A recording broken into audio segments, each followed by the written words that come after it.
नमस्कार दोस्तों, मैं हूं अभिषेक और आप देख रहे हैं ज्ञान क्लासेस।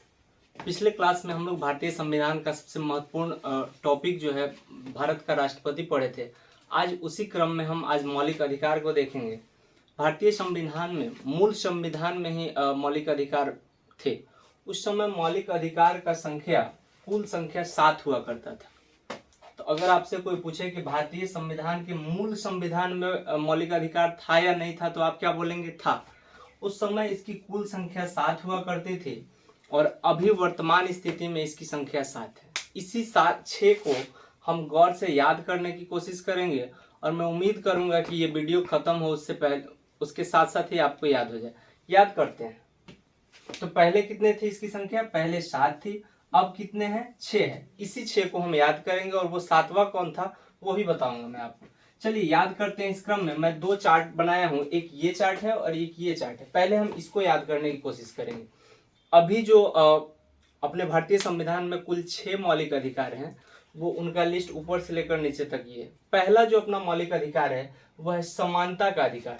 तो इसको कहते हैं समता का अधिकार भी और समानता का अधिकार।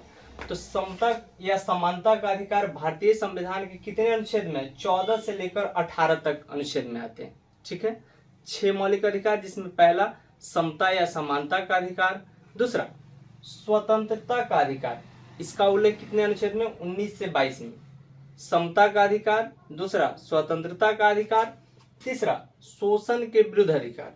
तीसरा क्या है? शोषण के विरुद्ध अधिकार। तो पहला याद करेंगे समानता का अधिकार, दूसरा स्वतंत्रता का अधिकार और तीसरा शोषण के विरुद्ध अधिकार। चौथा याद करेंगे धर्म की स्वतंत्रता का अधिकार, पांचवा संस्कृति एवं शिक्षा का अधिकार और आखिरी जो अपना है संवैधानिक उपचारों का अधिकार।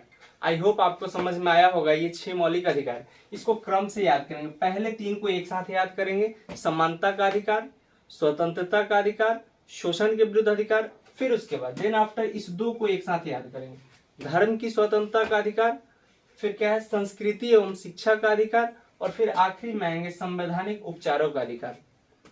इस वीडियो में मैं अनुच्छेद को लेने का कोशिश नहीं किया हूं। अगले वीडियो में मैं अनुच्छेद से रिलेटेड वीडियो बनाकर डालूंगा। अभी समानता का अधिकार का अनुच्छेद 14 से 18 में जिक्र किया गया हुआ है। स्वतंत्रता के अधिकार का 19 से 22 में है। शोषण के विरुद्ध का अधिकार 23-24 में है। धर्म की स्वतंत्रता 25 से 28 में है। शिक्षा एवं संस्कृति का अधिकार 29-30 में है और फिर संवैधानिक उपचारों का अधिकार अनुच्छेद 32 में है। अब तक मैं उम्मीद करता हूं कि आपको 6 के 6 जो मौलिक अधिकार हैं वो याद हो गए होंगे। चलिए, भारतीय संविधान में इस मौलिक अधिकार का जो उल्लेख मिलता है वह भाग 3 में मिलता है। किस भाग में मिलता है? भाग 3 में मिलता है। हमारे मूल संविधान में भाग की जो संख्या थी वो 22 थी। हमारे मूल संविधान में भाग की संख्या 22। इसी 22 में जो भाग तीसरा है वो अपने मूल मौलिक अधिकार के बारे में जिक्र करता है। तो अगर कोई पूछे कि मौलिक अधिकार का जिक्र भारतीय संविधान के किस भाग में है, तो वो भाग 3 में है। अब अनुच्छेद के बारे में बात करते हैं कि भारतीय संविधान में इसका जिक्र कितने अनुच्छेद से कितने अनुच्छेद में है। तो 12 से 35 के मध्य मौलिक अधिकारों का जिक्र मिलता है और ये कुल 24 अनुच्छेद होते हैं। कभी कभी तो ये भी परीक्षा में पूछ लिया जाता है कि जो 12 से 35 है उसकी संख्या कितनी है। तो कुल 24 अनुच्छेदों में मौलिक अधिकार का जिक्र है, वो 12 से 35 के मध्य। ठीक है, नेक्स्ट बात करते हैं। मूल संविधान में अपने पास कितने मौलिक अधिकार थे? 7 मौलिक अधिकार थे और अब कितने हैं वर्तमान समय में? 6। और वो 6 मैं आपको लिस्ट के साथ याद करवाने की कोशिश की है। तो मूल संविधान में 7 मौलिक अधिकार थे और अब 6 हैं। बात करते हैं वो 7वां कौन सा मौलिक अधिकार था जो एक हटा दिया गया। तो वो 7वां जो अपना मौलिक अधिकार था वो संपत्ति के अधिकार था। 7वां जो अपना मौलिक अधिकार था वो संपत्ति के अधिकार था। संपत्ति के अधिकार उस समय अनुच्छेद 31 में उसका जिक्र हुआ करता था, लेकिन 44वें संविधान संशोधन 1978 के द्वारा इसे मौलिक अधिकार की श्रेणी से हटाकर एक कानूनी अधिकार बना दिया गया और अब इसका उल्लेख भारतीय संविधान के अनुच्छेद 300A के तहत या फिर 300 क के तहत इसका उल्लेख मिलता है। तो अगर अब पूछे कि संपत्ति का अधिकार कितने अनुच्छेद में है, तो वह 300A में है।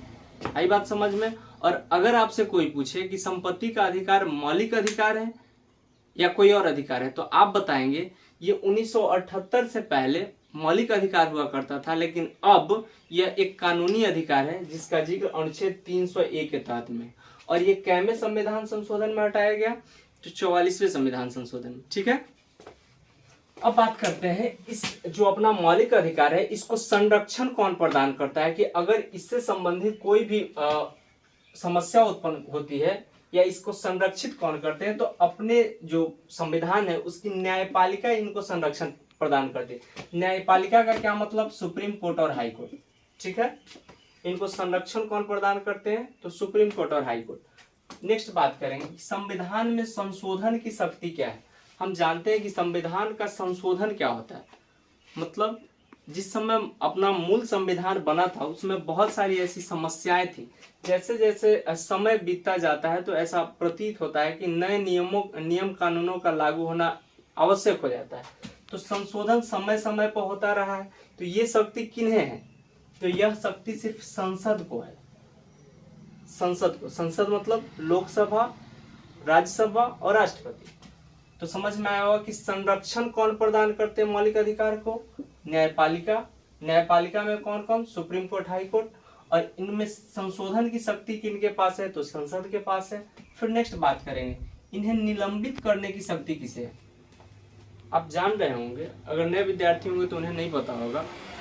समझिए, निलंबित आपातकाल के दौरान राष्ट्रपति को यह शक्ति है अनुच्छेद 20 और 21 को छोड़कर बाकी सारे मौलिक अधिकारों को निलंबित कर सकते हैं, कुछ समय के लिए पाबंदी लगा सकते हैं, रोक सकते हैं। तो यह निलंबन का अधिकार किनके पास है? वह राष्ट्रपति के पास है। ठीक है, और ये दो कुछ इंपॉर्टेंट बात है, न जाने कितने एग्जामों में पूछा गया होगा कि वह कौन सा वाद था या वह कौन सा विवाद था जिसके बाद संसद ने यह अधिकार दिया कि मूल अधिकार में भी, मौलिक अधिकार में भी संशोधन की प्रक्रिया संभव है या हो सकती है। तो किसके वाद के बाद? केशवानंद भारती बनाम केरल का जो वाद था उसके बाद, ये 1973 में हुआ था। तो केशवानंद भारती के वाद के बाद यह पावर दिया संसद ने कि मौलिक अधिकार में भी संशोधन हो सकती है। और यह किसने बताया था कि मौलिक अधिकार में संशोधन नहीं हो सकता है? तो ये गोलकनाथ का मामला जो था वो कहा था कि मौलिक अधिकार में संशोधन नहीं हो सकता है। तो संशोधन से रिलेटेड दो बात, किसने कहा था कि संशोधन नहीं हो सकता है? तो गोलकनाथ वाला मामला। और किसने कहा कि हाँ संशोधन हो सकता है? तो वह केशवानंद भारती बनाम केरल वाद। तो समझ में आया होगा, हमने आपको बताया कि कुल कितने मौलिक अधिकार हैं, पहले कितने थे, किस भाग में उल्लेख है इनका, कितने से कितने अनुच्छेद के मध्य है, और वो कौन कौन से 6 है। आपको क्या करना है, ये 6 के 6 याद करना है, उनके कितने से कितने अनुच्छेद में जिक्र किया गया हुआ है। और एक बार मैं हट जाता हूँ, इसका स्क्रीनशॉट ले ले। मिलते हैं, तब तक के लिए बहुत बहुत धन्यवाद।